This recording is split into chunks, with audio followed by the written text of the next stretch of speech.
زراعت ہی I am F کے نشانے پہ ہے کہ جب ہمارے M P A, M N A, minister, senator, chairman senate, speaker, prime minister, president, سب کی برآمد بڑھائی گئی 600 گنا، 600%.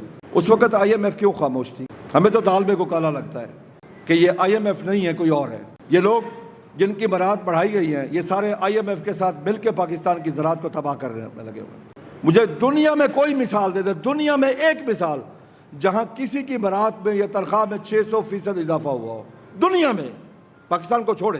وہاں آئی ایم ایف کیوں خاموش ہے؟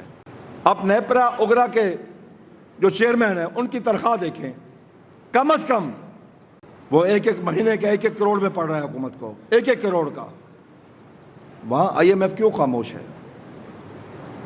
یہ جتنی نئی گاڑیاں سب لے کے آ رہے ہیں سرکاری طور پہ، آئی ایم ایف کیوں خاموش ہے؟ آئی ایم ایف صرف کاشتکار کو مارنا چاہتی ہے. پھر اس سے مراد یہ ہوا کہ ہمارا شک صحیح ہے کہ پاکستان کی زراعت آئی ایم ایف کے نشانے پہ ہے.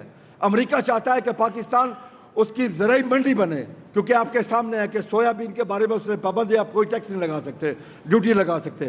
کپاس کے اوپر آپ کوئی ڈیوٹی لگا سکتے. دنیا میں کوئی ملک ایسا نہیں ہے جہاں پہ وہ کوئی چیز آئے وہ ڈیوٹی فری اس ملک میں آئے.